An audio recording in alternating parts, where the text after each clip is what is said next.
Hermano Ronnie, yo ayer cuando le pregunté por privado si sabía en qué constelación había estado la luna el año pasado, le pregunté, ¿sabe por qué? Porque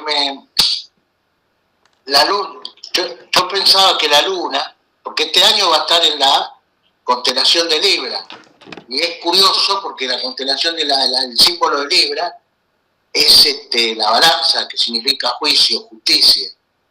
Y bueno, yo pensé que a lo mejor el año pasado había estado como el calendario lunar es movible, no es fijo, no necesariamente la luna siempre va a estar en una constelación determinada, o sí, ¿cómo es?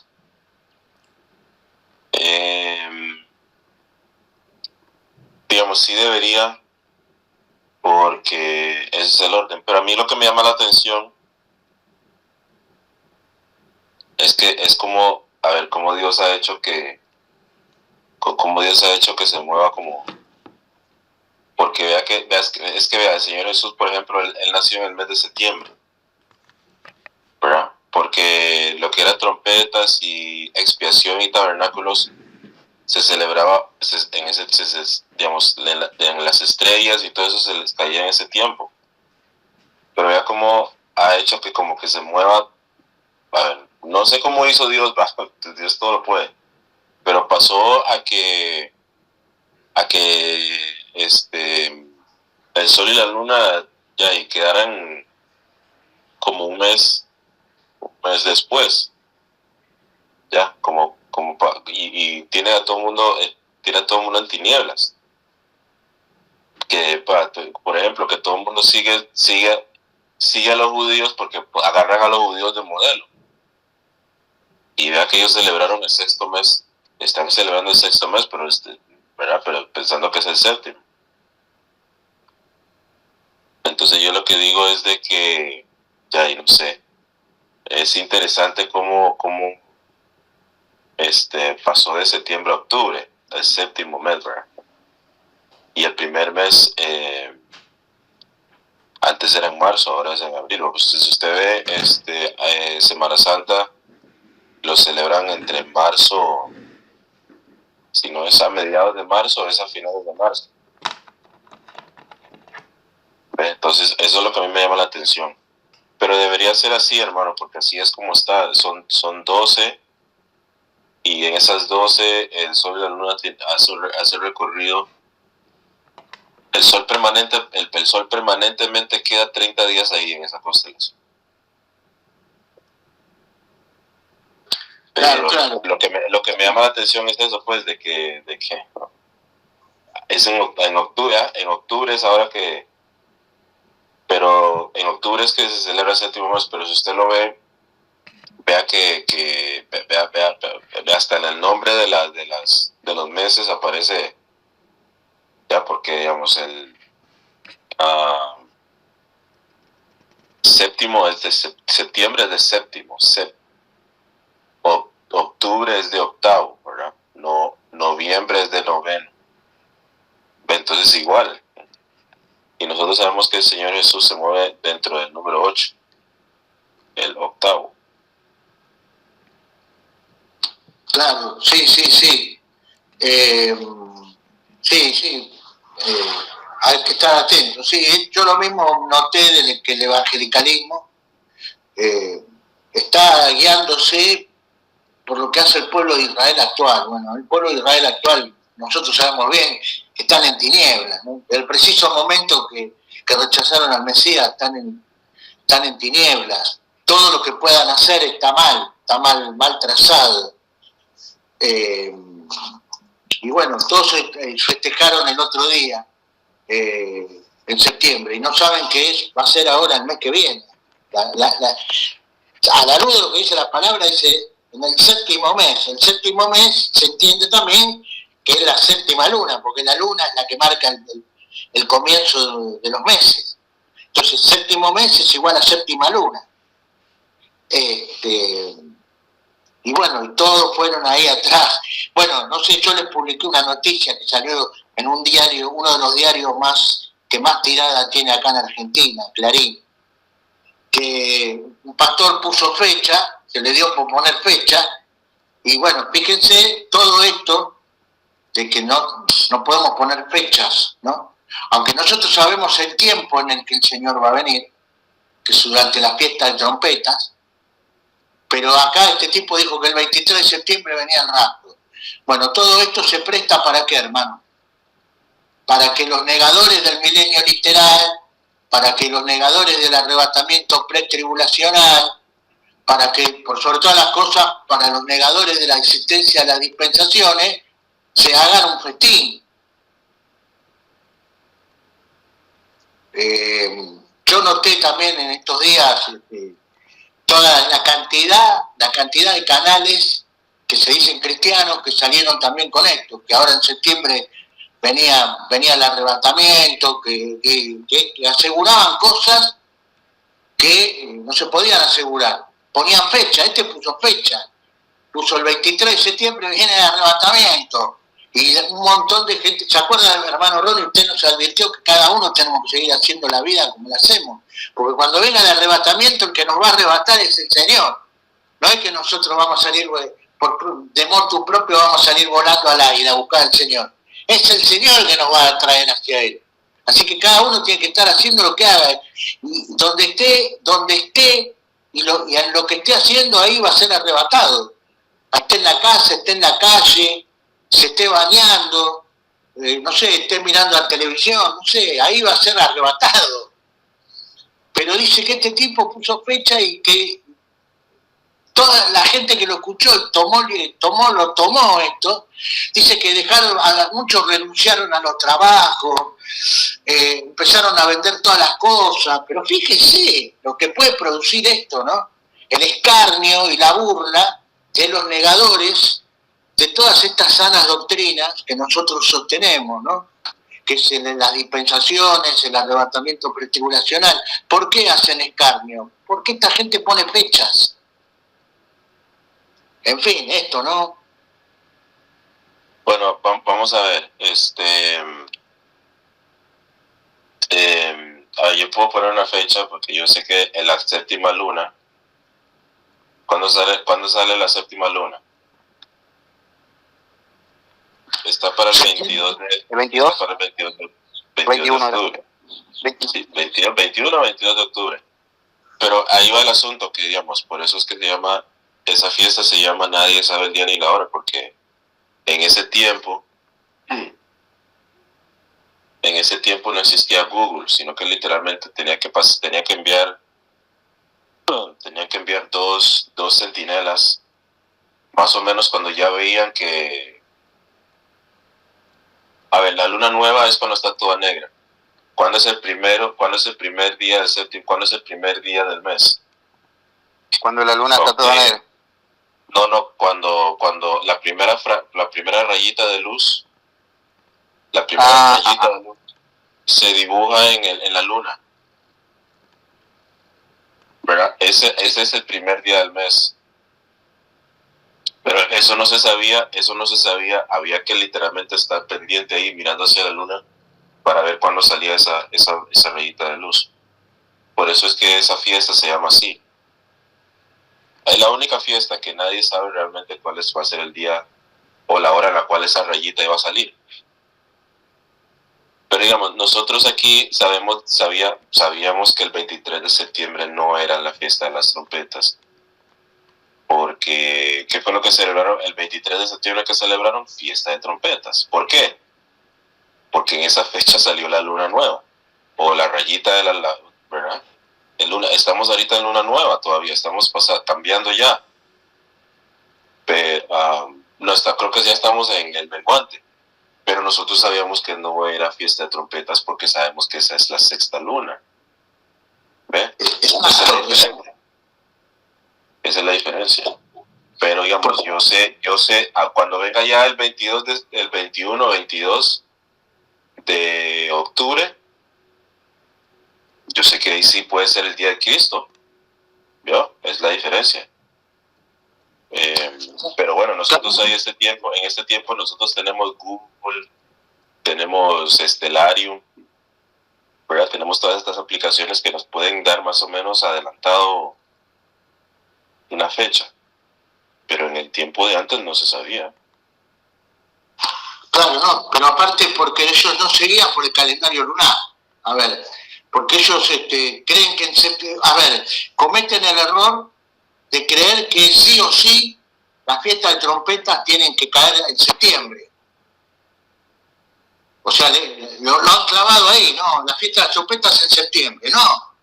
Puede ser en septiembre o puede ser en octubre, según la luna. Esto es lo que no tienen en cuenta. Vamos de nuevo a lo mismo. Adelante, hermano.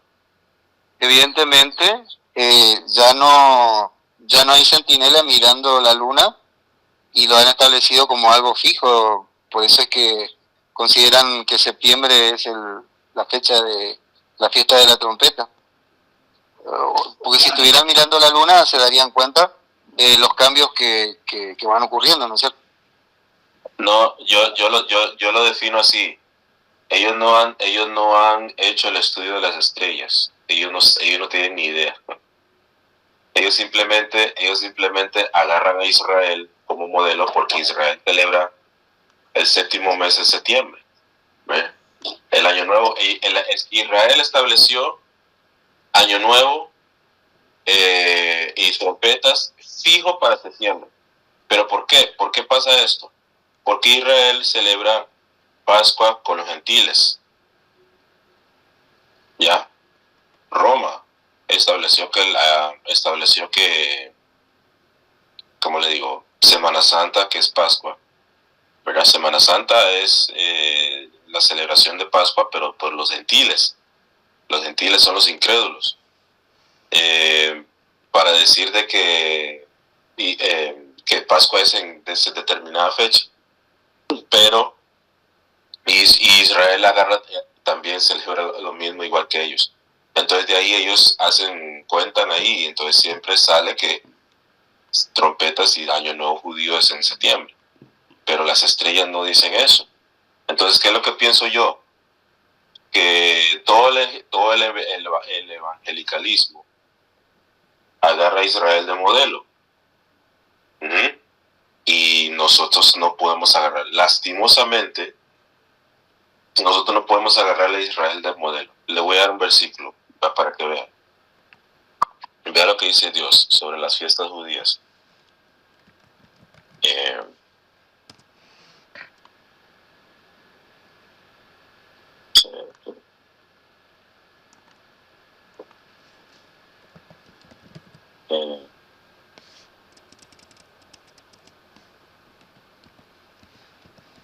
Vea lo que dice Amós 5:21. Amós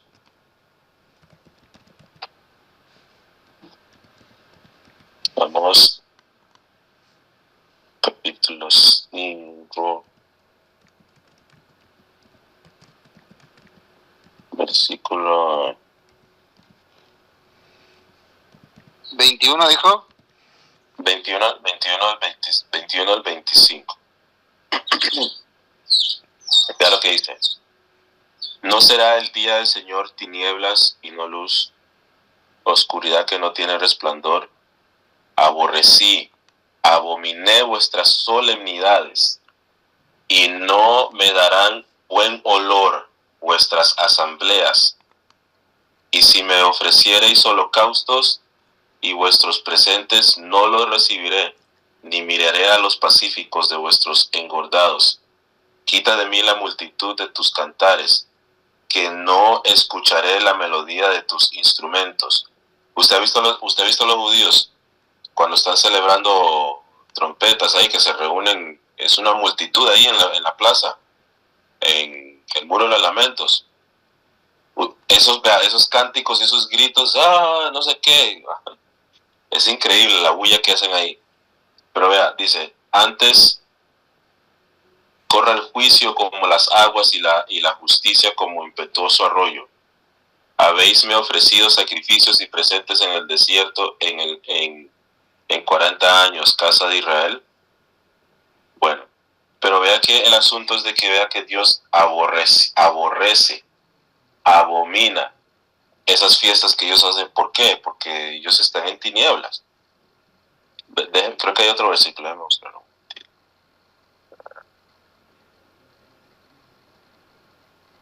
Aquí. Dios no los... todo eso que está haciendo Israel ahí, Dios no lo tolera. Dios todo lo que hace es que... todo lo que Dios hace con Israel ahorita es simplemente porque Él hizo un pacto con Abraham, los padres, por amor a ellos, no por Israel. Israel es creo que es la segunda nación LGBTQ. ¿Usted cree que usted cree? Está en Jeremías. Exacto. Nosotros los cristianos tenemos que tener en claro que nosotros no avalamos todas las obras que hace Israel actual. Porque como dice el hermano Ronnie, ellos están en desobediencia delante de Dios al haber rechazado al Mesías. Nosotros amamos lo que amamos, los gentiles, la iglesia, digamos, que está compuesta de gentiles, lo que amamos es la promesa que Dios le hizo a los padres. Pero nosotros sabemos bien que así como la iglesia es un remanente de gentiles, Israel que va a ser luz de las naciones en el milenio va a ser un remanente también.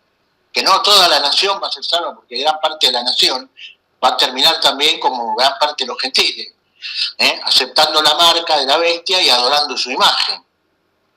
Y esto es lo que yo noto que el evangelicalismo tampoco discierne. Por eso cometen y hacen las cosas que hacen, ¿no? Que no entienden que las bendiciones, ¿cuál es la frase muletilla que un evangélico medio le dice a uno cuando uno les explica esto de que este Israel no es el Israel de Dios, que el Israel de Dios va a ser espiritual, no va a ser en la carne, sino sobre todo en el espíritu? ¿Cuál dice? Pero la Biblia dice, bendeciré a los que te bendigan y a los que te bendigan maldeciré. Claro, pero ese va a ser el remanente que va a recibir estas bendiciones. No el Israel en la carne que rechazó al Mesías, sino el que va a ser nacido del agua y del espíritu, cuya característica es que van a creer que Jesús es el Mesías. Pues no lo entienden, viejo, no entienden, no le entran las balas, como decimos en Argentina. Bueno, vea que aquí en Amós es un profeta menor, ¿verdad? Él está hablando aquí del día del Señor. El día del Señor nosotros sabemos cuál es, ¿verdad? Pero vea que dice, vea, Dios, esas solemnidades, ¿cuáles son estas solemnidades? Levítico 23. Levítico 23. Dios, todo eso que está haciendo Israel ahorita, están más, aquí le dicen, está más perdido que lo chiquito de la Llorona. Y así mismo está todo el evangelicalismo, ¿verdad? Vea, es increíble. Ok, entonces nosotros sabemos que el día de Cristo no puede ser, nosotros estamos en el sexto mes. El séptimo va a caer el 22 de octubre. 21 o 22, dependiendo, porque hay que estar pendiente a esa franjilla.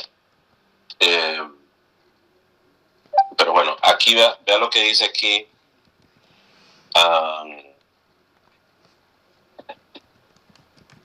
Vea, no es por nada. Bendiciones. Saludos, hermano Ricardo. Bendiciones. Vea, el Señor dice aquí en Mateo 7.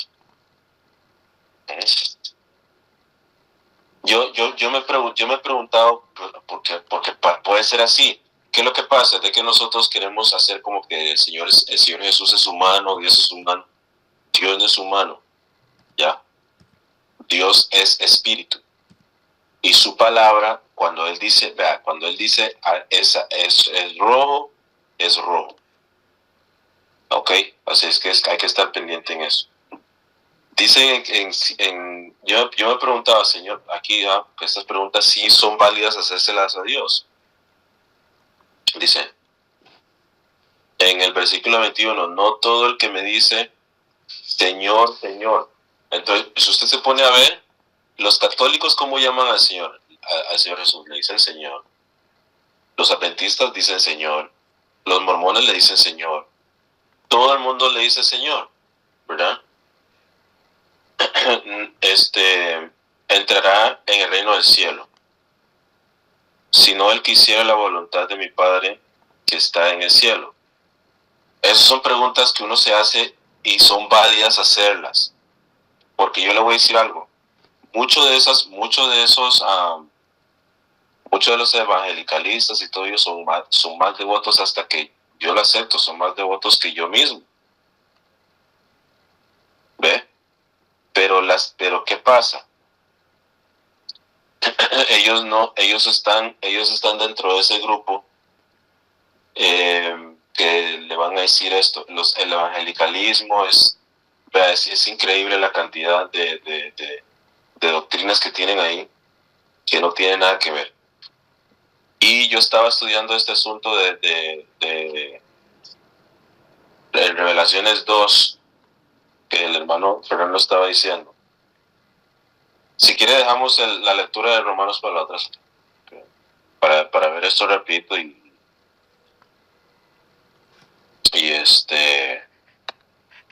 porque es bonito. Bueno, leo Romanos 2 entonces. Sí.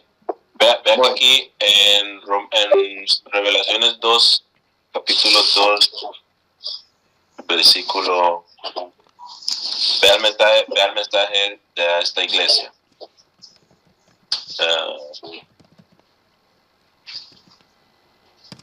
Capítulo 2, versículos 12 al 15.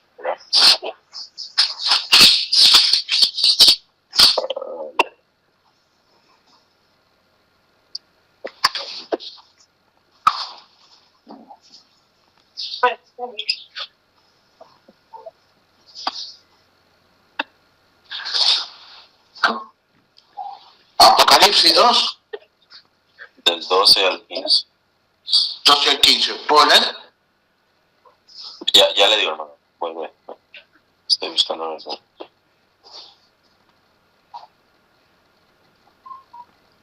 Ya le digo.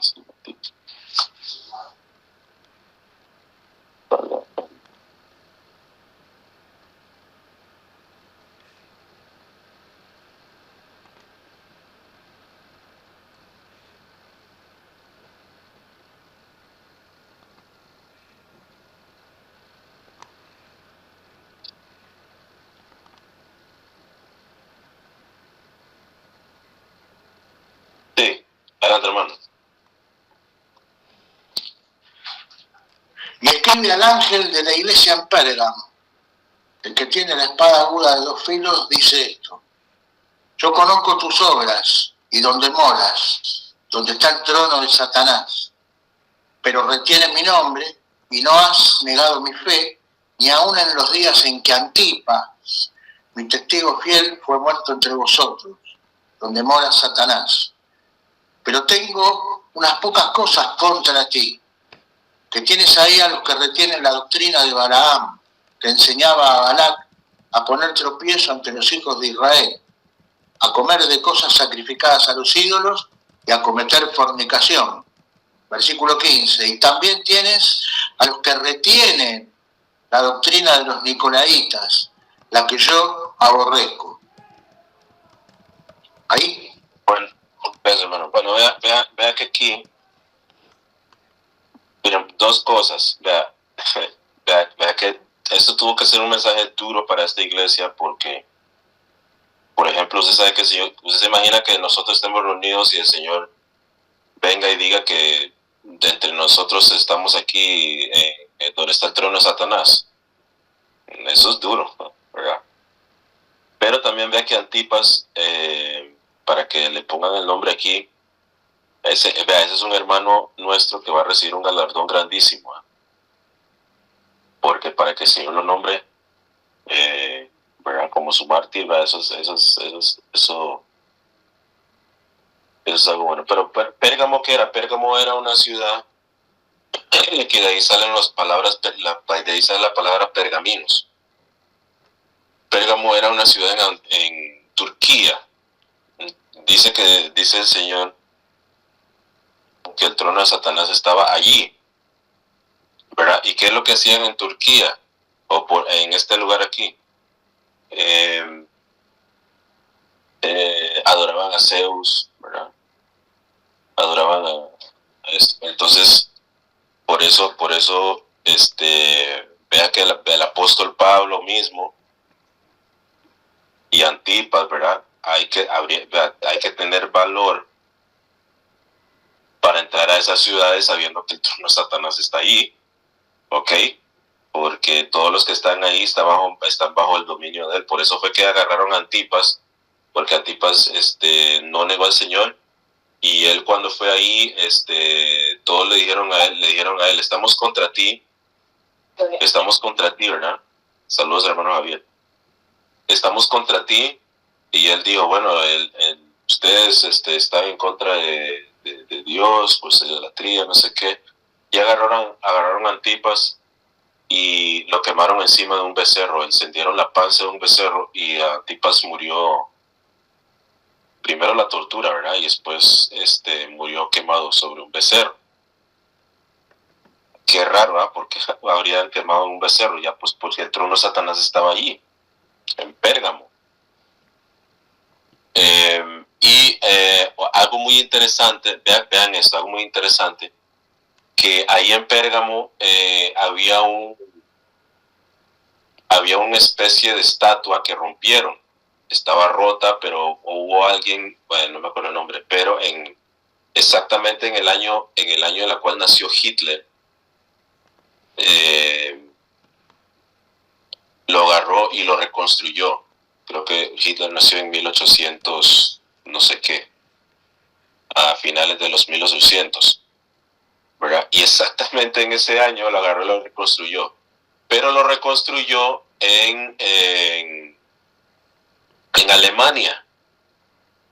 Cuando usted ve las grandes conferencias que daba Hitler dio sus conferencias ahí donde estaba exactamente el ídolo o la estatua esta que tenían en Pérgamo y que reconstruyeron siglos después por un alemán en el año a finales de los 1800. Pero les digo una cosa más. Cuando Obama estaba haciendo su campaña,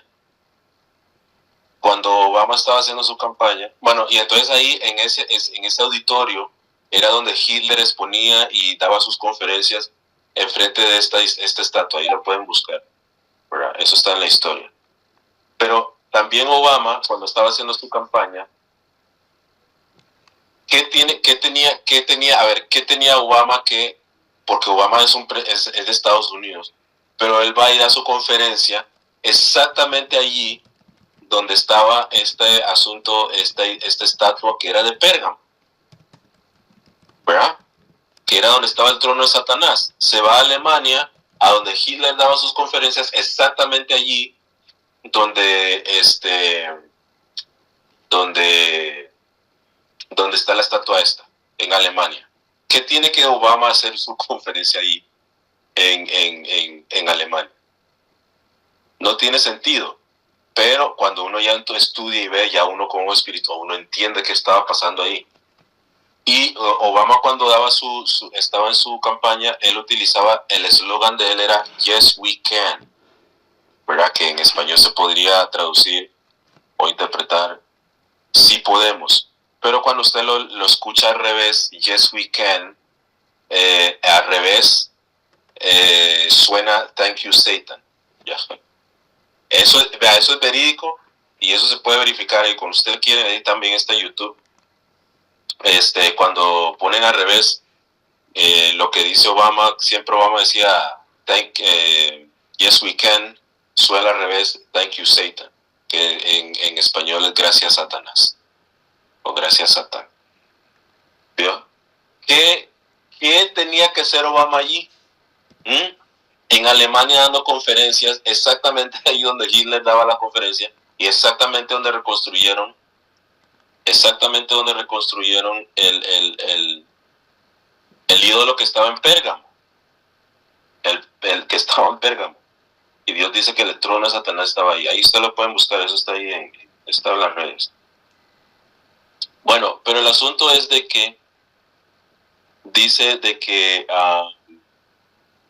unas pocas, el versículo es 14, pero tengo unas cosas contra ti, porque tú tienes ahí a los que retienen la doctrina. ¿Se recuerdan lo que habíamos estudiado, la palabra doctrina? La palabra doctrina significa una instrucción, una enseñanza. Una instrucción, una enseñanza. Y aquí lo que el mensaje que el Señor le está dando a las iglesias, pero el que tiene oído, que oiga lo que está enseñando aquí. Tienes ahí a los que retienen la doctrina de Balaam, el cual enseñaba a Balac a poner tropiezo delante de los hijos de Israel, a comer de cosas sacrificadas a los ídolos y a cometer fornicación. Muy bien, aquí hay una clave, porque vea que Balaam en el Nuevo Testamento se replica 3 veces. Se replica aquí, ¿verdad? En Revelaciones, se replica en el libro de Judas, y también se replica en Segunda de Pedro. A ver aquí.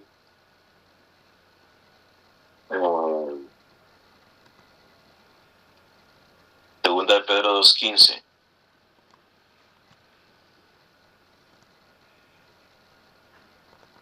Segunda de Pedro 2:15. Segunda de Pedro 2:15.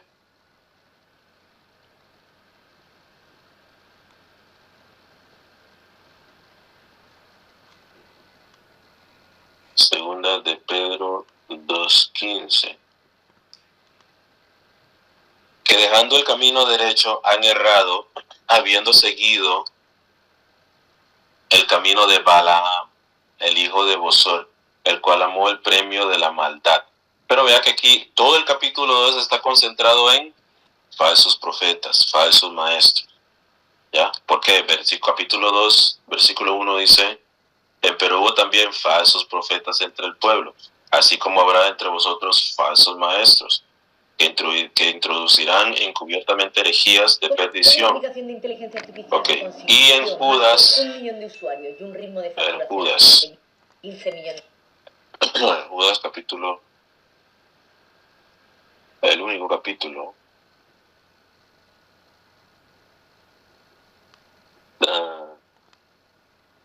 versículo 11.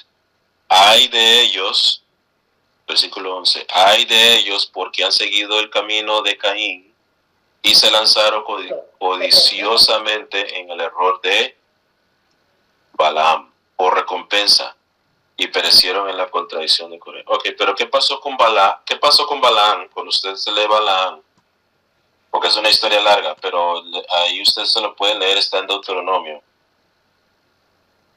¿verdad? ¿Qué pasó con Balaam? Balaam no se dice si era un profeta falso o si era un profeta de Dios, ¿verdad? Pero Balac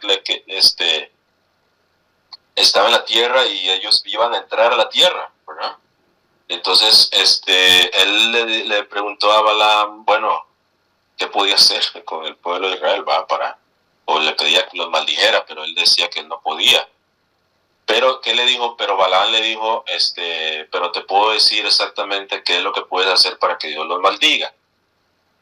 Entonces, por dinero, vino Balaam y le dijo a Balac que se mezclara, y que le decía a Dios que se mezclara con los israelitas, ¿verdad?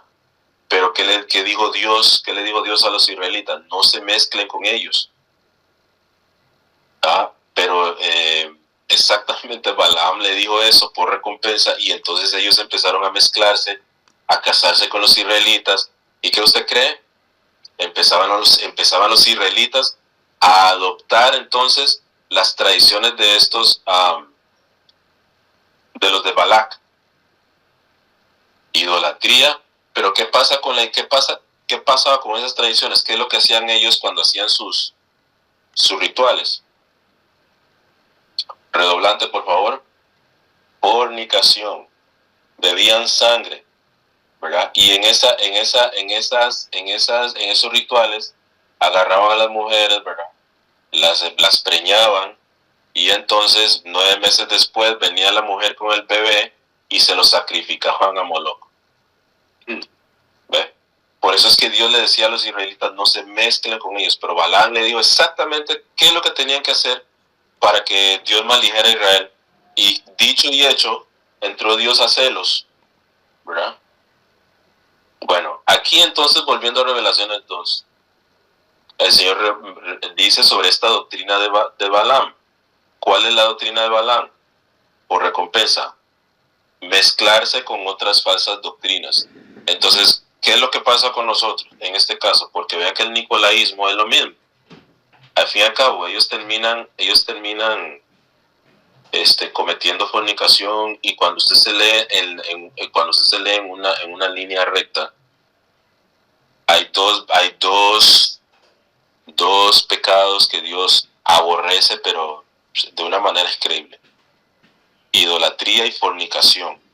Entonces, volviendo aquí al versículo 14 de Revelaciones 2, dice: pero tengo unas cosas contra ti, porque tú tienes ahí los que retienen la doctrina de Balaam, el cual enseñaba a Balac a poner tropiezo delante de los hijos de Israel, a comer de cosas sacrificadas a ídolos, ¿vio? Y a cometer fornicación. Entonces, ¿qué hacían en ese tiempo? Agarraban a los israelitas, se casaban con ellos, y entonces les introducían estas doctrinas, porque se mezclaban, y entonces empezaban a adorar ídolos y a cometer fornicación. ¿Vio? Ahora, ¿qué pasa con nosotros en nuestro tiempo? ¿Qué pasa con nosotros? Yo creo que aquí han habido hermanas que entran nuevas y dicen: no, pero yo voy a esa iglesia, no sé qué, yo iba a la iglesia y yo quería ir a esa iglesia, y hay hermanas que son amigas mías, no sé qué, pero hay un espíritu, por lo menos en mi caso, hay un espíritu dentro de mí que no me deja ir a esos lugares, no porque yo tenga algo contra las personas, simplemente porque yo sé que su doctrina no es correcta, ¿vio? Entonces, por eso es que yo tengo ese espíritu dentro de mí que no me deja mezclarme con ellos. Entonces, yo sabiendo esto que dice aquí: el que tenga oído, oiga lo que Dios dice a las iglesias, ¿verdad? El Espíritu dice a las iglesias. Dios no quiere que sus hijos estén mezclando con doctrinas falsas. Por eso es que el Señor dice: no todo el que me diga Señor, Señor, ¿verdad? Bueno, aquí se entiende. Adelante, hermano. Sí, se entiende entonces, bueno, al menos entiendo yo, corríjame, hermano Ronnie, si estoy equivocado, porque usted dice la doctrina de Balaam, es cierto, mezclarse con otras doctrinas. Entonces entendemos también el ecumenismo es doctrina de Balaam, esto de todas las religiones unificadas, ¿no? No importa lo que hagas, lo importante es que creas en Dios y que tengas un Dios. Sí, pero nuestro Dios es único, no se mezcla con los dioses de las otras naciones. O sea, la doctrina de Balaam también es el ecumenismo. Vea esto, hermano. Vea el mensaje de la siguiente iglesia, ¿verdad? A Tiatira. En el versículo 20 dice, en el versículo 20 del capítulo 2 dice: mas tengo unas pocas cosas contra ti, porque permites a aquella mujer Jezabel, que se dice profetiza, enseñar y seducir a mis siervos, ¿a qué? Se vuelve a repetir lo mismo: a fornicar y a comer cosas ofrecidas a los ídolos. ¿Y qué le dice aquí a Balaam? Al mensaje a la iglesia de Esmirna, disculpe, a la iglesia de Pérgamo. La doctrina de Balaam, el cual enseñaba a Balac a poner tropiezo delante de los hijos de Israel, a comer de cosas sacrificadas a los ídolos y a cometer fornicación. ¿Y qué dice el apóstol Pablo con respecto a los ídolos? 1 Corintios 10. Escritura con escritura, da la verdad. 1 Corintios 10. Pablo dice que lo que se sacrifica a los ídolos, a los demonios se sacrifica. Bueno, más claro ni el agua.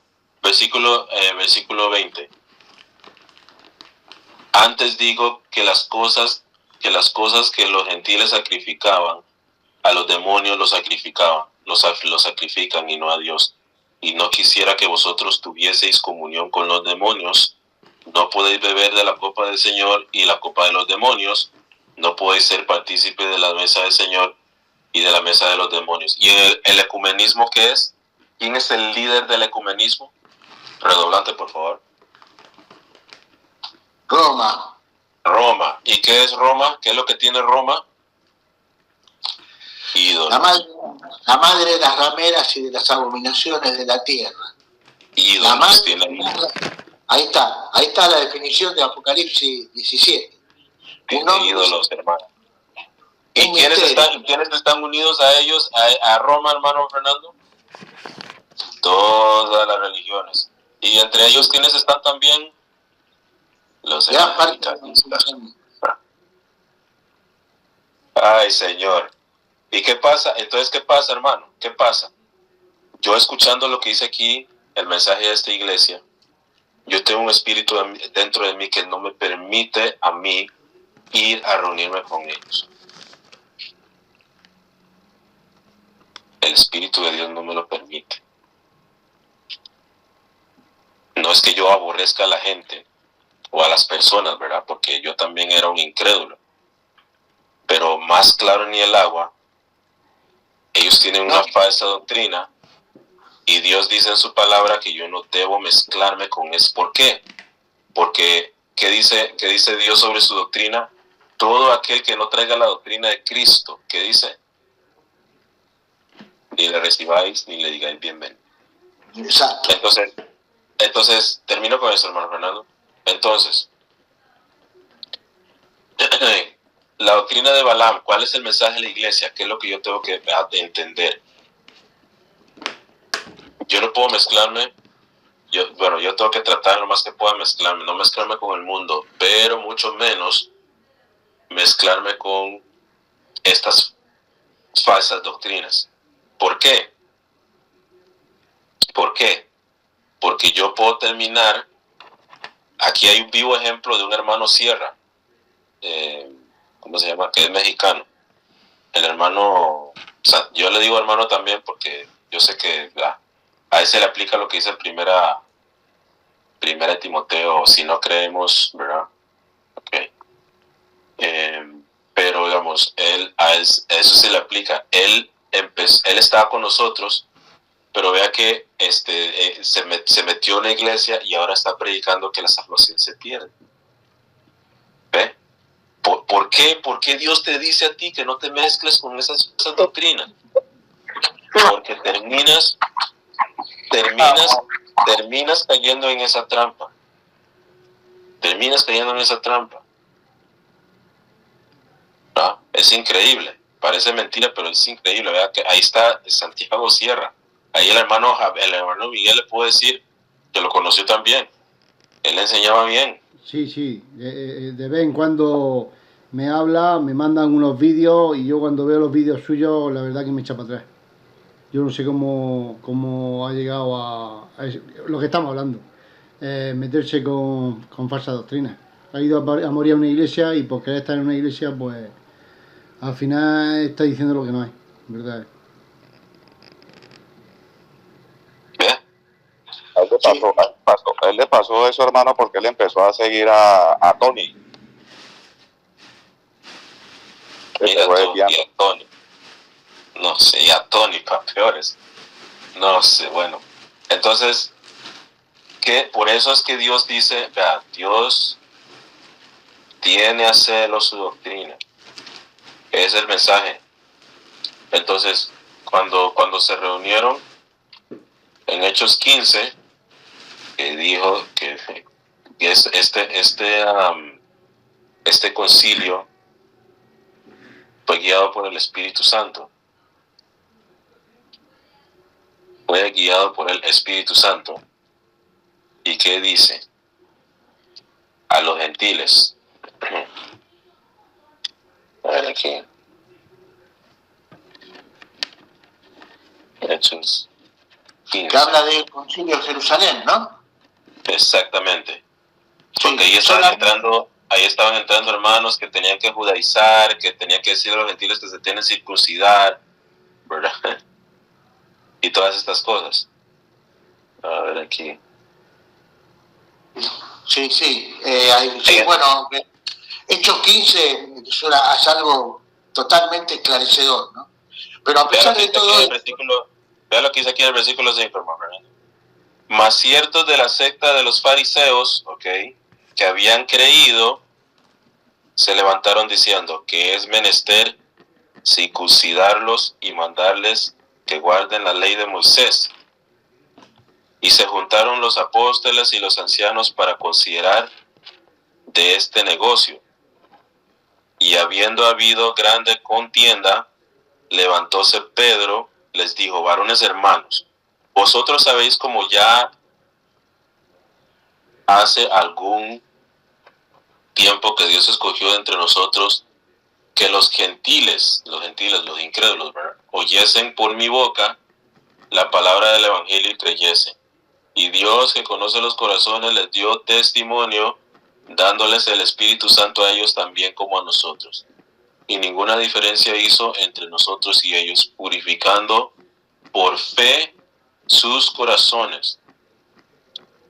Ahora pues, ¿por qué tentáis a Dios poniendo un yugo sobre la cerviz de los discípulos que ni nuestros padres nosotros hemos podido llevar? Pero vea lo que dice aquí. A ver aquí. A ver aquí.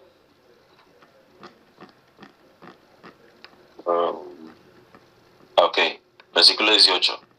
Conocidas a Dios son todas sus obras desde la eternidad, por lo cual yo juzgo que los que de los gentiles se convierten a Dios no han de ser inquietados, sino escribirles que se aparten de las contaminaciones de 1, ídolos, 2, fornicación, y de lo ahogado y de sangre. ¿Ya? Por todo lo demás somos libres. Ya ven. Por todo lo demás somos libres. Entonces, ese es el mensaje. Si ustedes quieren, léanse la historia de Balaam. Eso está en Deuteronomio y Números, no me equivoco. Ahí lo pueden buscar. Léanselo y conéctenlo con lo que Dios dice. Porque vea que se menciona Balaam 3 veces en el Nuevo Testamento. De la misma boca del Señor Jesús al mensaje de la iglesia de Pérgamo. En el libro en 2 de Pedro, en todo el contexto con lo que tiene que ver con falsos maestros y falsos profetas. Y en Judas también, que habla sobre la doctrina de estos de Balaam, ¿verdad? Pero vea que usted va a ver que dentro de la historia de Balaam, él lo que hizo, lo que él causó, es que se empezaran a mezclar para que los israelitas cayeran en esta práctica de adoptar las tradiciones de cometer fornicación y la idolatría, porque adoraban ídolos y cometían fornicación, y dentro de esa fornicación las mujeres salían preñadas y venían entonces y ofrecían a sus hijos a Moloch y los sacrificaban en fuego. Y Dios le dijo a los israelitas: no se mezclen con esa gente, porque vea que ellos hacen estas cosas, pasan a sus hijos ahí en el fuego, y Dios aborrece esas cosas, ¿ve? Entonces Balaam causó eso, y nosotros vemos de que nosotros tenemos que cuidar la sana doctrina, que hoy en día no hay sana doctrina en el mundo. Somos un minúsculo grupo como nosotros mismos de aquí, somos pequeñitos. Pero bueno, hermanos y hermanas, vean, me tengo que ir porque ya me llamó la señora y ustedes ya les dije que hoy es su cumpleaños, hoy es su día. Entonces, pero bueno, eso quería, si quieren podemos estudiarlo de Romanos, pero yo sí me tengo que ir. Me disculpo. Saludos. Venga, Saludos, hermano, bendiciones. Bueno, hermano. Saludos.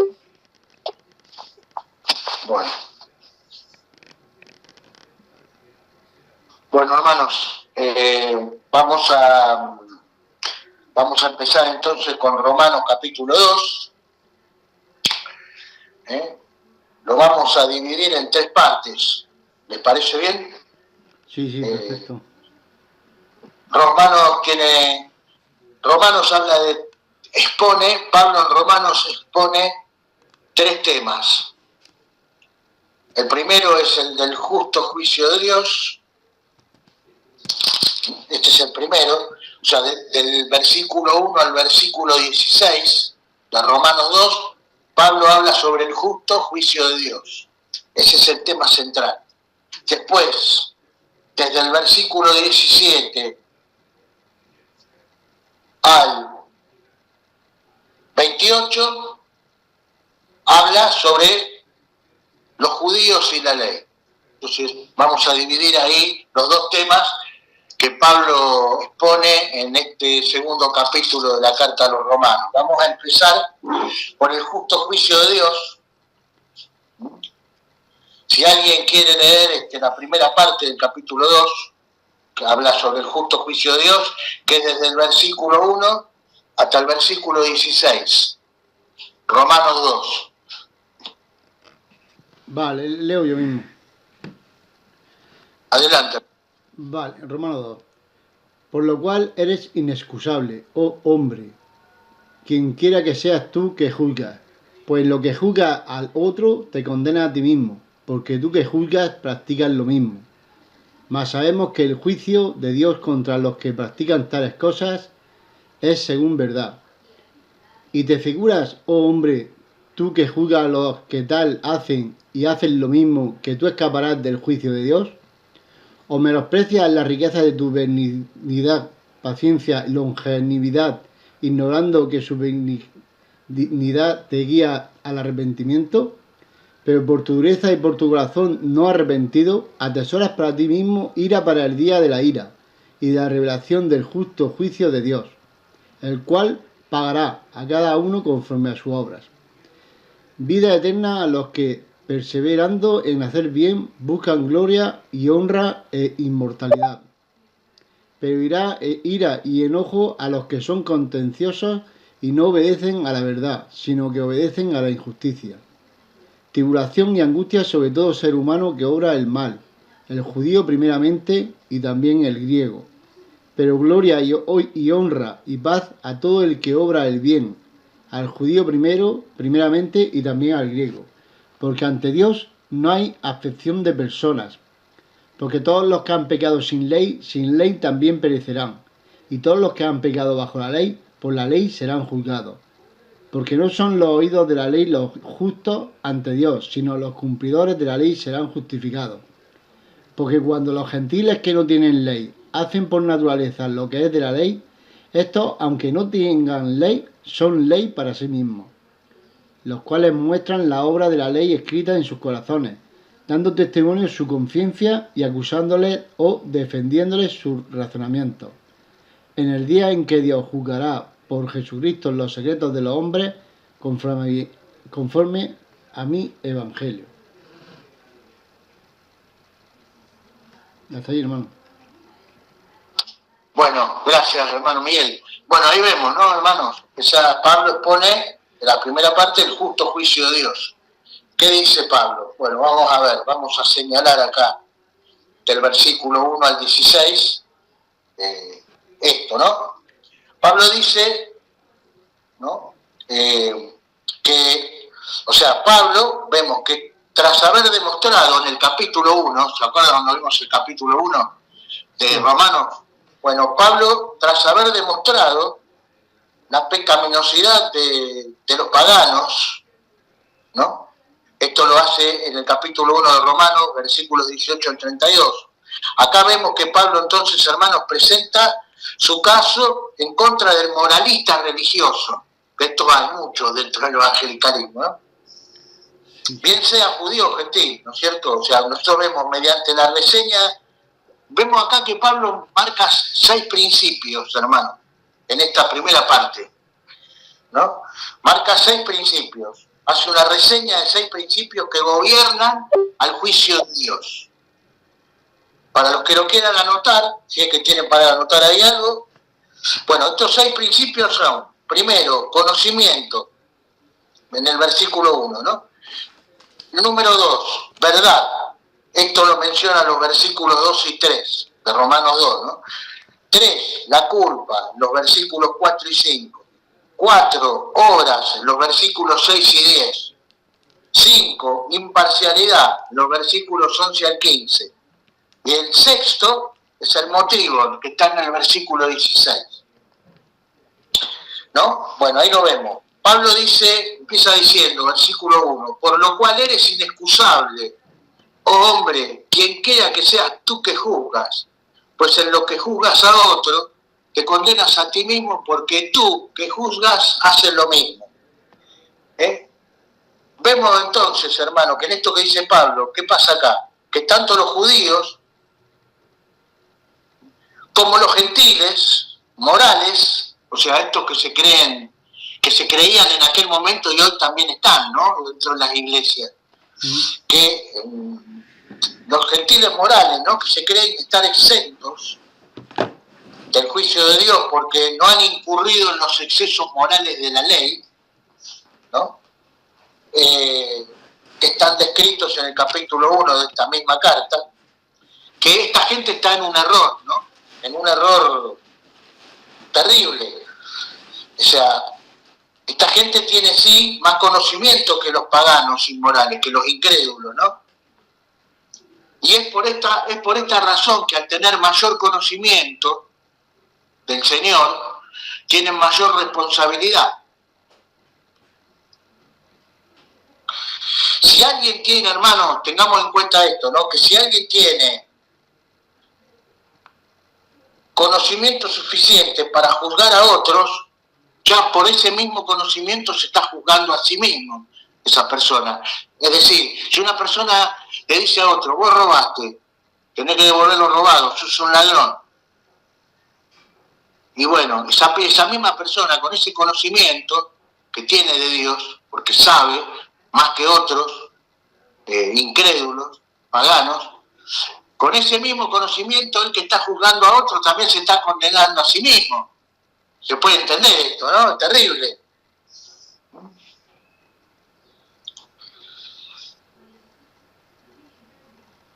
Y él dice, ¿no?, dice que en su condenación de los demás, porque recordemos que el religioso, ¿no?, esto se da mucho, hermanos, estos creyentes, estos religiosos morales, que creen tener una superioridad moral sobre otros, se da más que nada en todos los que están atrapados en los que creen en la falsa doctrina de salvación por obras, porque ellos no tienen claridad de que la salvación es por gracia.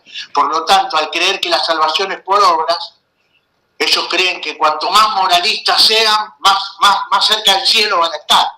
Esto se da mucho dentro del evangelicalismo, que tiene esta característica particular, ¿no?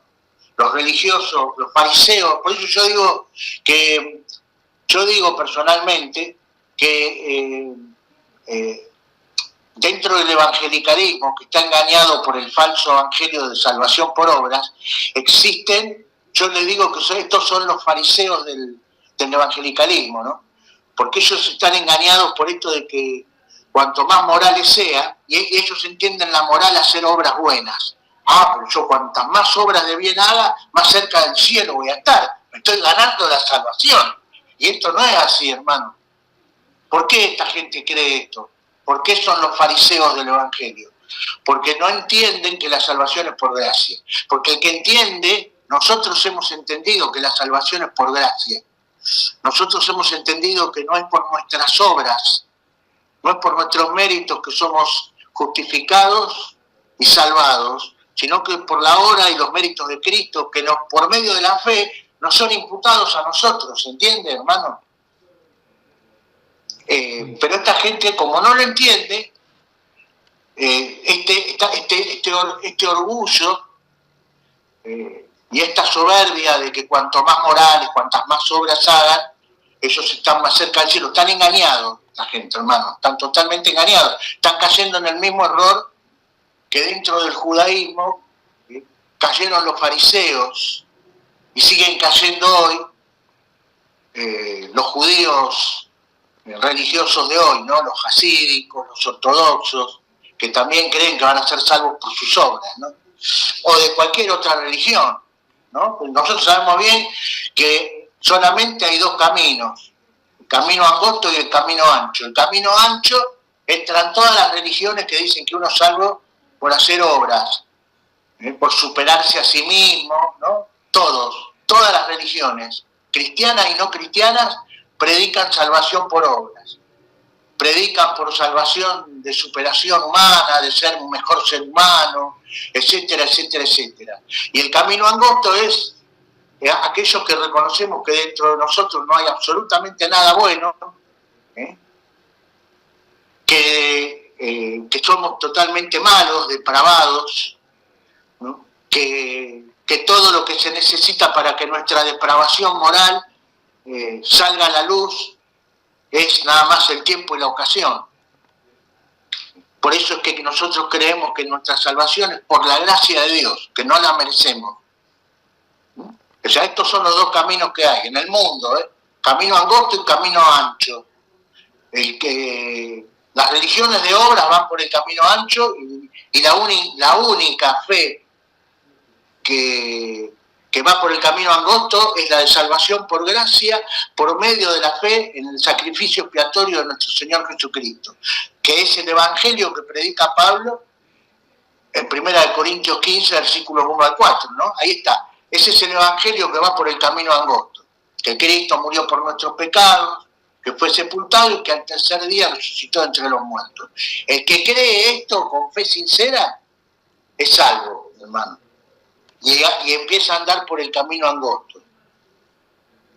Bueno, ¿qué más dice? Dice después, ¿no? Pablo sigue diciendo, mas sabemos que el juicio de Dios contra los que practican tales cosas es según verdad. Bien. Versículo 3. Y piensas esto, hombre, tú que juzgas a los que tal hacen y haces lo mismo, que tú escaparás del juicio de Dios.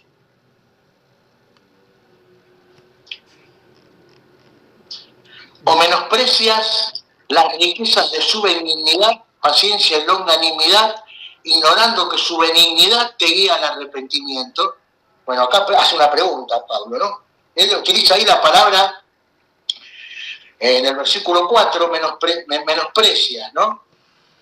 Que significa que el fariseo religioso es el que menosprecia, por ejemplo, a nosotros nos menosprecian porque dice, estos predican que por solo creer ya sos salvo. No, eso es una herejía. ¿No han escuchado esto, hermano, o visto en las redes sociales?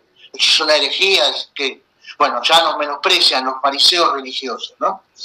Esto significa que tienen la palabra menospreciar, literalmente significa que tener un bajo concepto de. En este caso, esta gente tiene un bajo concepto de nosotros, ¿no?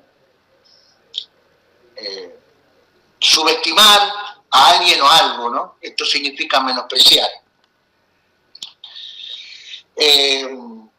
Después Pablo utiliza también la palabra benignidad, ¿no?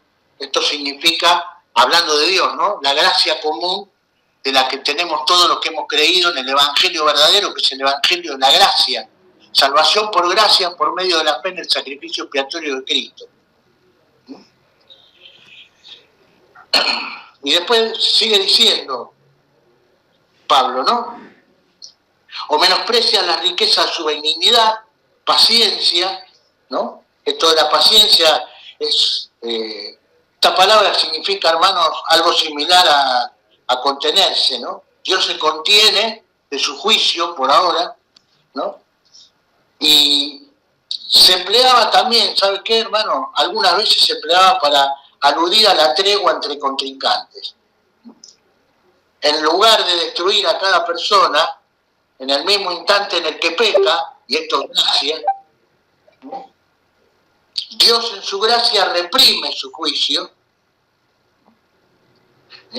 Él salva a los pecadores. Hay una referencia a esto de que Dios en su gracia por ahora está reprimiendo su juicio. Ustedes lo pueden buscar en Romanos 3:25.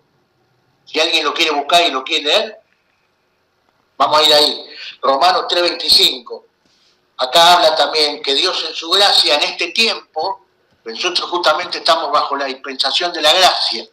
¿Qué significa esto? Que Dios está reprimiendo su juicio, pero que va a llegar un día en que lo va a volcar. Entonces después que haya arrebatado la iglesia. Leo, hermano. Romanos Sí, lea. 3:25. A quien Dios puso como propiciación por medio de la fe en su sangre, para mostrar su justicia a causa de haber pasado por alto en su paciencia los pecados cometidos anteriormente. Ahí está, ven hermano, ahí está. Dios está, entonces, bajo esta dispensación de gracia, esto también es un fuerte alegato, ¿no? Romanos 3:25 también es un fuerte alegato a favor de las dispensaciones. ¿Por qué? Porque muestra de que Dios, estamos en una dispensación de gracia. ¿Qué significa? La gracia entonces significa que Dios no me da a mí lo que yo me merezco, sino que me está dando un tiempo, que son las dispensaciones, sino periodos de tiempo donde Dios, por ejemplo, en este caso, estamos bajo un periodo de tiempo que ya está a punto de terminar, donde Dios a nosotros no nos da lo que nos merecemos automáticamente, sino que tiene paciencia para que podamos ir a Él, creer en lo que Él ha hecho a favor de nosotros en la cruz de Calvario. Bueno, esto es lo que entonces significa también el periodo de gracia que estamos viviendo, ¿no? Que en lugar del Señor de destruir a cada persona en el mismo instante en el que peca, Dios en su gracia está reprimiendo su juicio. O sea, Él salva a los pecadores de forma física y temporal de lo que merecen recibir. Con el propósito, ¿con qué propósito hace Dios esto, hermano? Con el propósito de mostrar su carácter salvador para que puedan acercarse a Él y recibir salvación espiritual y eterna. Y después en el verso 5 ya dice, pero por tu dureza y por tu corazón no arrepentido, atesoras para ti mismo ira para el día de la ira. ¿Cuál es el día de la ira, hermano? Los 7 años de tribulación y gran tribulación. Ese es el día de la ira del Dios Todopoderoso. Claro, ahí está hablando de precisamente todos los que se pierden por no creer en el Evangelio. Está claro. Exactamente.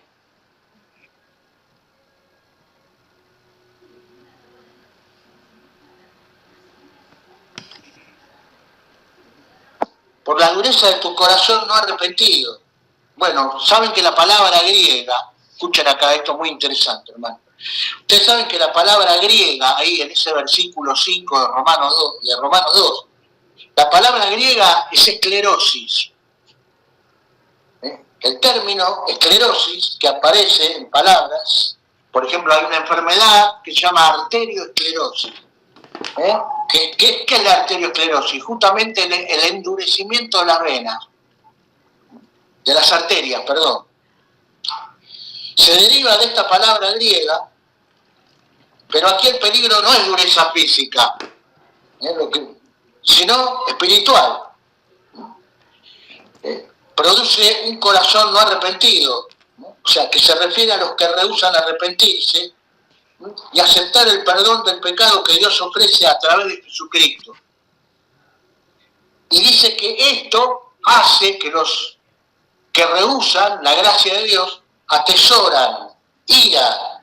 O sea, una persona, hermanos, que rechaza la oferta de perdón por parte de Dios y se aferra a su propio pecado, acumula más ira de Dios y puede hacerse acreedor de un juicio más severo. Porque él habla que va a haber un día de la ira y del juicio. ¿Qué significa esto, hermano? Se refiere al juicio final de los malos, que tendrá lugar ante el gran trono blanco al final del milenio. Después vemos que dice, en el versículo 6 al 10, ¿alguien quiere leer desde el versículo 6 al 10? Romanos 2. Sí, Romanos 2, del versículo 6 al 10, lo leo yo mismo, ya está. El cual pagará a cada uno conforme a su obra. Vida eterna a los que, perseverando en hacer bien, buscan gloria y honra e inmortalidad. Pero ira y enojo a los que son contenciosos y no obedecen a la verdad, sino que obedecen a la injusticia. Tribulación y angustia sobre todo ser humano que obra el mal, el judío previamente y también el griego. Pero gloria y honra y paz a todo el que obra el bien, al judío previamente y también al griego. Cuando dice griego se refiere a los gentiles. Exacto, gracias hermano Miguel. ¿Me escuchan bien, hermanos? Alto y claro. Bien. Bueno, entonces vemos, ¿no? Acá, por ejemplo, en este capítulo 2, desde el versículo 6 al 10, vemos que Pablo describe, hermanos, las obras de dos grupos distintos. Hace una distinción acá. Los redimidos, que lo podemos leer en el versículo 7 al 10, y los no redimidos, que están en los versículos 8 y 9. Vemos que las obras de los redimidos, dice acá, no son la base de su salvación. Las obras de los redimidos no son la base de su salvación. Las obras que puedan hacer los redimidos no son base de nuestra salvación. Esto es lo que dice Pablo ahí. Sino que son una evidencia de que somos salvos. No somos perfectos, porque seguimos manteniendo nuestra inclinación al pecado. Claro, mientras Pero estamos en la existe... carne, hermano Fernando. Mientras estamos en la carne, por desgracia la carne tira al mal, siempre. Exactamente, hermano Miguel. Pero en un salvado sí existen evidencias innegables de que la justicia divina es una realidad en su vida. Muy bien. Pablo dice que todo esto también es para el judío primeramente, ¿no? Dice, así como los judíos recibieron la primera oportunidad para oír el Evangelio y responder a su mensaje de salvación, también van a ser los primeros en recibir el juicio de Dios si lo rechazan. Israel, hermanos, va a recibir un castigo más severo. ¿Por qué? Porque recibió mayor luz y bendición que las demás naciones. Esto lo podemos leer, para el que lo quiera leer, Romanos 9, versículos 3 al 4. Romanos 9, versículos 3 al 4. Si alguien quiere leerlo. Ahí va. Romanos 9, 3 al 4. Porque desearía yo mismo ser anatema, separado de Cristo, por amor a mi hermano, los que son mis parientes según la carne, que son israelitas, de los cuales son la adopción, la gloria, el pacto, la promulgación de la ley, el culto y las promesas. Ahí está, vemos, ¿no? Los israelitas fueron antes que los gentiles recibieron luz, por lo tanto ellos recibieron mayor luz y es por esto que van a tener un juicio más severo. Lo dice claramente, ¿no? Después vamos en el versículo dice, pero gloria, honra y paz a todo el que hace lo bueno, al judío primeramente, bueno. Versículo 11 dice, porque no hay acepción de personas para con Dios. ¿Qué significa esto? La palabra acepción, literalmente, hermanos, significa recibir una cara, o tratar con suma consideración a alguien en vista de su posición, riqueza, influencia, popularidad o apariencia. Nosotros sabemos bien que nuestro Dios es un Dios justo por naturaleza y por ende le resulta imposible no ser imparcial. Eso Dios es un Dios justo en el momento, que no es como aquí en la tierra, hermano Fernando, que es mi primo, lo tratan mejor porque es familiar, o porque te caes mejor. A uno por robar una barra de pan le echa 3 años de cárcel y otro que ha matado a alguien le echa 6 años nada más. Está aquí en el mundo, sabemos que es injusticia y Dios, para Dios todos somos pecadores, hasta por el mismo pecado son todos iguales para Él. Por lo tanto, todos somos pecadores y nos va a tratar igual, a la hora de juzgar igual. Lo que pasa, evidentemente, para eso está su divina salvación, mandarnos a su Hijo Jesucristo. El que se agarra al Evangelio, pues salvado está de la condenación. Amén, amén, hermano Miguel, así es, correcto. Bueno, porque Pablo después sigue diciendo que los que sin ley han pecado, ¿no? Pablo lo dice claramente, porque todos los que sin ley han pecado, sin ley también perecerán, y todos los que bajo la ley han pecado, por la ley serán juzgados. Muy bien. Sin ley han pecado, dice Pablo. Los gentiles, hermanos, o sea, los incrédulos, que nunca tuvieron la oportunidad de conocer la ley moral de Dios. Esta ley moral de Dios se encuentra en Éxodo 20. Van a ser juzgados por su desobediencia en proporción directa a su conocimiento limitado.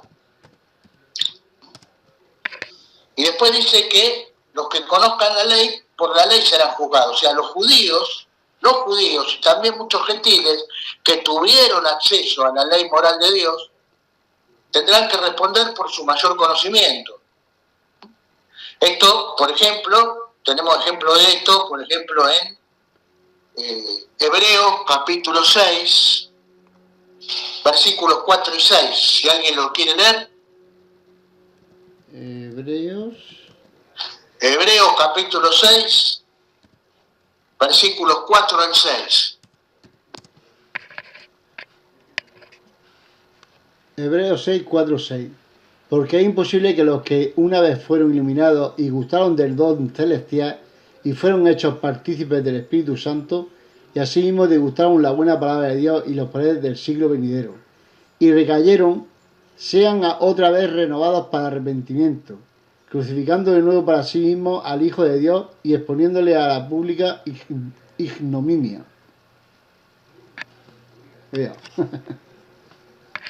Bueno, ahí está, ¿no? Igual nosotros sabemos también, hermanos, porque también tenemos que tener en cuenta esto. Nosotros sabemos bien que los escogidos, no hay ningún escogido, absolutamente ningún escogido, que pueda apartarse del camino. O sea, por esto que dice también, creo que es el apóstol Juan, dice que, refiriéndose a los que salieron de nosotros, pero no eran de nosotros, por eso se fueron, ¿no? El Señor Jesucristo dice que los que Él ha escogido, nadie los puede arrebatar de su mano. O sea, puede haber gente, que acá también es lo que dice Pablo, ¿no? Da a entender esto de forma indirecta, ¿no? Todos los que un tiempo corto, mediano, largo, estuvieron dentro de la iglesia, pero después, por un motivo X, se van y no vuelven más, no han sido escogidos. O sea, estaban con nosotros, pero en realidad no eran de nosotros. ¿Por qué?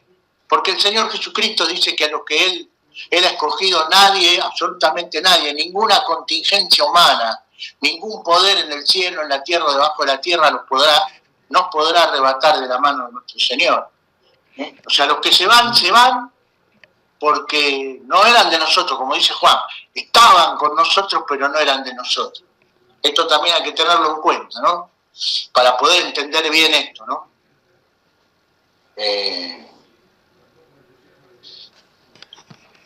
Dice, después Pablo sigue diciendo en el versículo 14, porque cuando los gentiles que no tienen ley hacen por naturaleza lo que es de la ley, estos, aunque no tengan ley, son ley para sí mismos.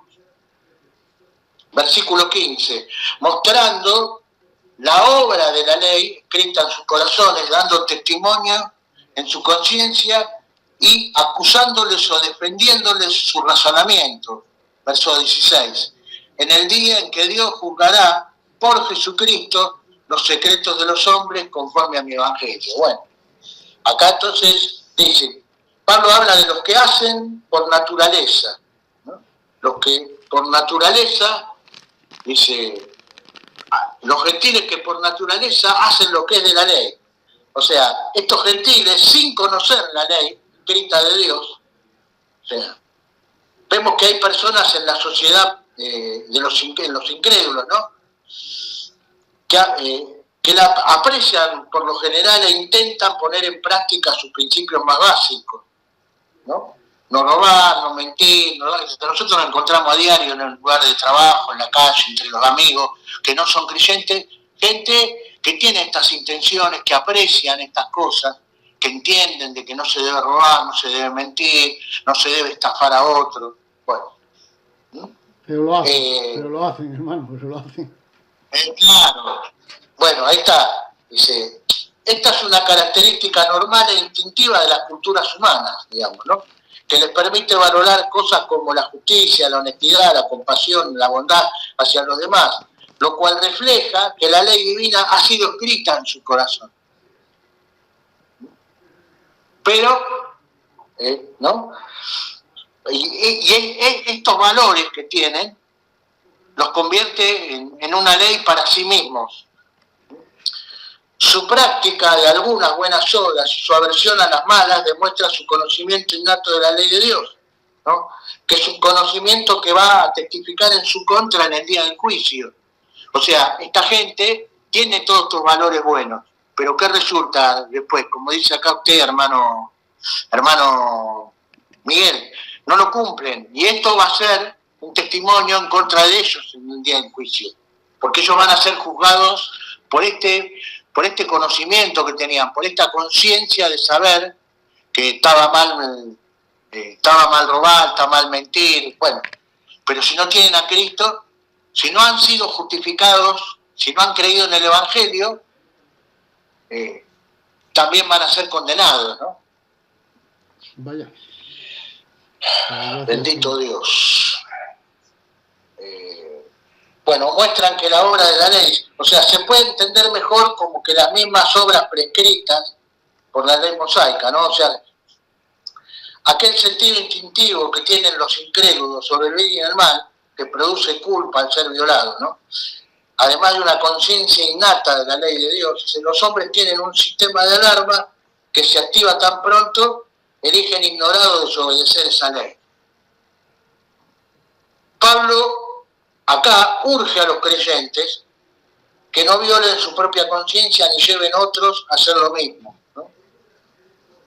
Por ejemplo, en 1 Corintios 8:7 hay una referencia a esto. No sé quién lo quiera leer. Repite, hermano, que lo busque. 1 Corintios 8:7. A ver, 1 Corintios 8:7. Pero no en todo hay este conocimiento, porque algunos, habituados hasta aquí a los ídolos, comen como sacrificado a ídolos y su conciencia, siendo débil, se contamina. Ahí está. Bueno, ahí se da lo que dice Pablo acá en Romanos. Este que tiene conciencia de lo que está bien y de lo que está mal a los ojos de Dios, pero igual terminan cometiéndolo, ¿no? La idolatría es lo que hablamos, todos los pecados son malos, todos, no hay ninguno. Pero es cierto que en la Biblia hace muchísimo hincapié nuestro Dios en el aspecto de idolatría y fornicación. Exacto, exactamente. Y ya para terminar esta primera parte de Romanos 2, porque la otra, la próxima parte que iría de entre el versículo 17 al 29, si Dios quiere, se las voy a compartir el sábado que viene. Perfecto, porque lo voy a preparar bien. Perfecto, si pasa como hoy, que el hermano Ronaldo tiene algo más y tal, pues vale, y si no, pues hacemos claro, como hoy. Yo lo puedo, aparte lo quiero preparar mejor, hermano, porque hoy medio como que no tuve tiempo de prepararlo. Hoy medio como que lo estoy haciendo, no me gusta trabajar así a mí. Entonces, si el hermano Ronaldo no tiene otro tema, yo igualmente en la semana voy a preparar la segunda parte de Romanos 2, que va desde el verso 17 al 29. Sí. Pero para terminar ya la primera parte de Romanos 2, donde habíamos dicho que Pablo en esta primera parte expone el justo juicio de Dios. El verso 16 termina diciendo: en el día en que Dios juzgará por Jesucristo los secretos de los hombres conforme a mi evangelio. Esto es una referencia, hermanos, a los motivos que se esconden tras las acciones humanas. Amén. Amén. Yo recuerdo, hermano Fernando, a la gente que no quiere creer, que si alguien escucha este audio, que esto que pone aquí, que en el día de Dios jugará por Jesucristo los secretos de los hombres conforme a mi evangelio. Ojito, el lobo viene, pero el lobo nunca viene. hasta que vino. Y todas las ovejas perecieron. O sea, que cuidadito, se está viendo los tiempos como estamos en los últimos tiempos, somos la generación que vamos a ver la llegada de nuestro Señor Jesucristo en las nubes, nuestra bendita esperanza.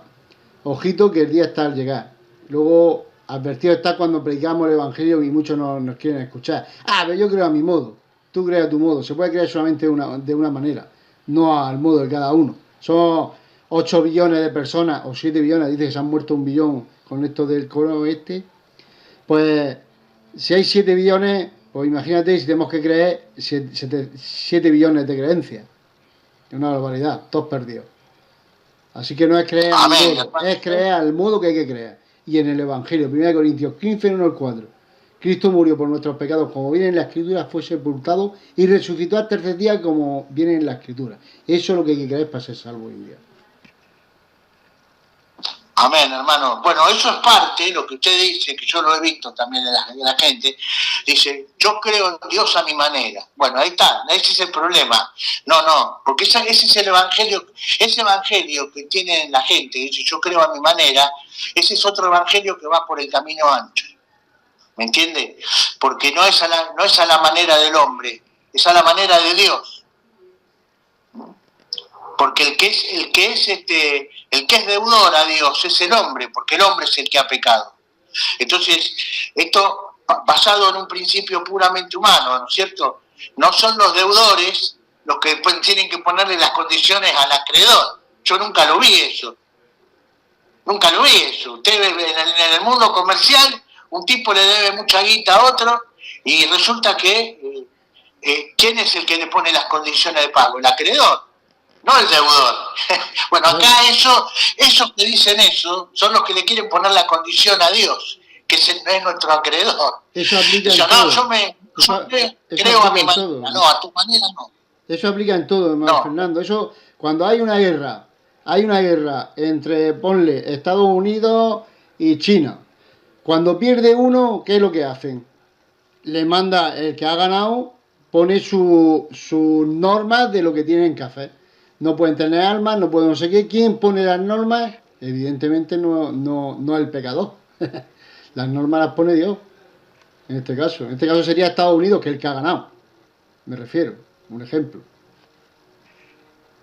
Sí, exacto. Bueno, entonces Pablo dice acá en el versículo 16, ¿no?